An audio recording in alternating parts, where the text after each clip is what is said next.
Sports Show, time to talk about hockey, mate. The finals are starting to crank up, only a couple of weeks away, and then, of course, the National League starts as well. So we thought we'd start at the top of the tree, mate. Right up the top. Straight to the CEO. Geoff Riddle joins us. Geoff, thanks for your time, mate. No, thank you. Thanks for having me. Hey, mate, before we get to what's happening with hockey, you've been in the seat 18 months now as CEO. How have you found it? Yeah, it's been good. It's a change for me. I'm not a hockey person. I've never hit a hockey ball in my life, and I actually think that's why I got the job. So, I've come across from football, finance background before I joined football, and I'm really enjoying it. As I said, it's been a good change in terms of learning a new sport, learning how they operate, and trying to implement some change in order to improve the organisation. So I'm thoroughly enjoying the role. So as they're saying, but they're saying in sport, mate, that things are pretty much the same, be it footy, be it basketball, be it hockey, and some things are the same, but there are differences as well. What's been the big difference you found going from the SANFL to hockey?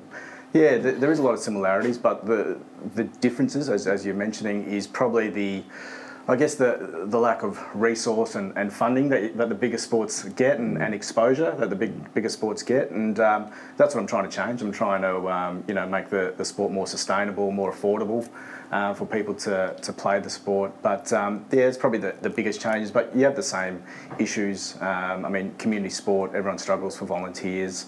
Participation, is hard in the given current times and the cost of living. I think all sports are struggling at the moment from that perspective. So a lot of similarities, but also a lot of differences that I'm trying to, make it better, if that makes sense.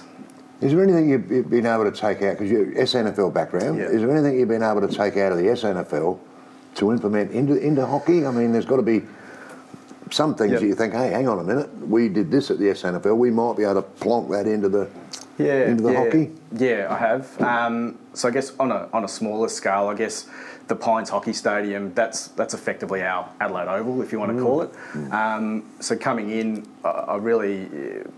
when I joined early on, there wasn't much respect for the hockey stadium, to be honest with you, and I've sort of changed that by we redeveloped the pitch, we got new lighting, we got new seats, and we've created this facility where when people come there, you got to respect it, and it looks nice, and people want to be there, because previously, if you rocked up, you wouldn't want to be there. So we've changed the face of that, sort of made it more Adelaide Oval-esque, if you want to call it. If you rocked up, you'd walk in and you go, geez, this is actually quite a nice looking facility. We've got some wraps around the fence, and make it, when people come to the game, that it's an experience as opposed to just rocking up. And then from a commercial aspect, we're obviously trying to get more commercial partners and become more professional in how we operate as an organisation.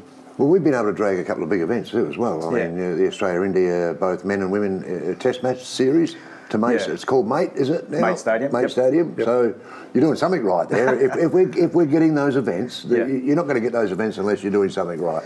Yeah.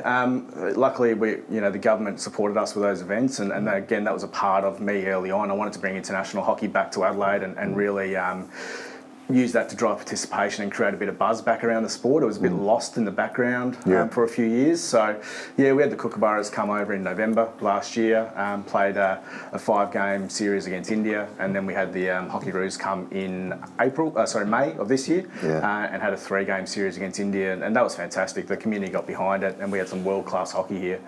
India are a powerhouse, and obviously so is Australia. And well supported? Very well supported, yeah.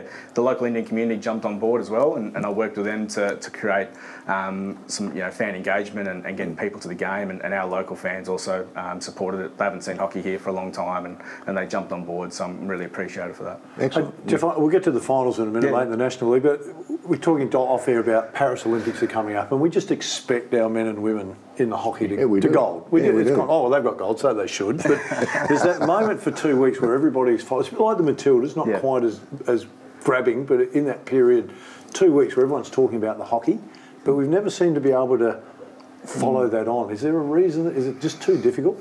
Yeah. Basketball does the same, by the way, so a lot of sports do the same. Yeah, it's interesting.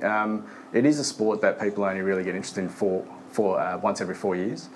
I guess my job to maintain that interest in between the Olympic cycles, but I guess hockey is the second most watched sport at the Olympics, by the way, as well. So it is very highly rated when they come around. So it is again resourcing, financially, very reliant on, if they don't medal, they actually lose funding.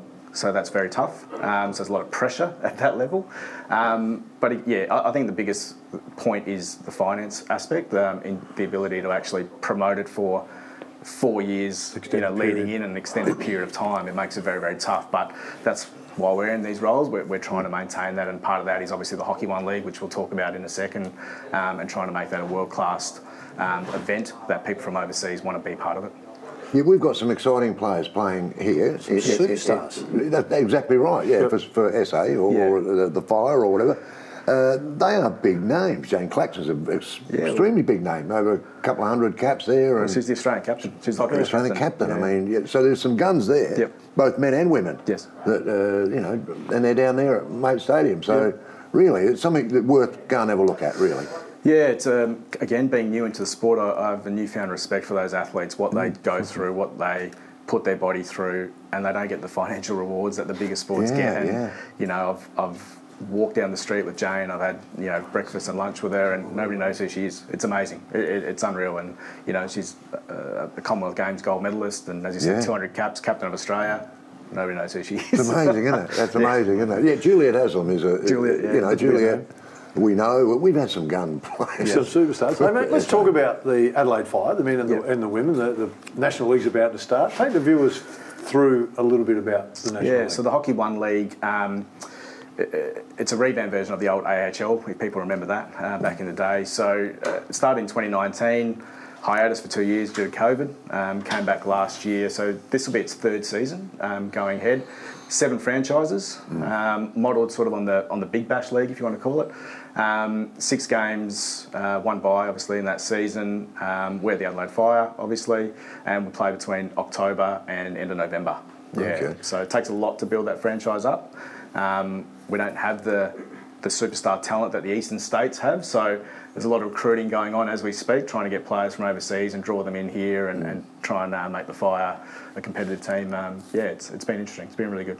And we've done that, haven't we? We've done some recruiting from all over the world, really. So yeah, we have. Brooke Peris, obviously a current hockey royal, will be coming over for the women's team. We've got 2 New Zealand internationals as well coming over to play in the women's team. We're on the search for 1 more. Yeah. In the men's, we've done a big overhaul there.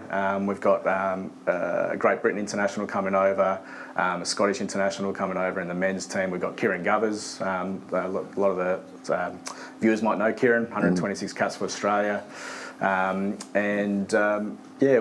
We've got a South African international also about to sign papers to come over here. So, it's exciting. It's good to get some fresh talent in, and that experience will help our local players improve as well. Absolutely. The big thing in any sport is the viewing audience, mate. So if I can't get to the game, I can't get to the Mate Arena to watch it, what's my alternative? Yeah, so we've just signed a deal with 7plus, so it'll be on free-to-air on the 7plus app and on your TV. So, and then finals will be on live free-to-air at Channel 7. All right, finals are coming up, mate. They start in September, only a couple of weeks, and we're into it. Premier League, how's it shaping up? Yeah, Premier League, it's pretty exciting. So we've got 2 rounds to go of the minor round, and the last spot in the finals is going to come down to the last game in both the men and the women. So it's live right up until that last round, and then we go into a pretty hectic final series in the mid-September. And then on to the Super League. It rolls in pretty nice. Busy time. It is a busy time. And mate, always appreciate getting in here, mate. I know we don't get you in enough, but we'd like to get you in. Certainly when the finals start, mate, and obviously when the National League starts, we'll see more of you with a bit of luck, mate. Good luck. Definitely. 18 months in the seat and you've managed to keep your job, so you're doing something right, mate. Done well, mate. Thanks, Geoff Riddle, CEO of Hockey, our special guest. Stay with us. Still more to come.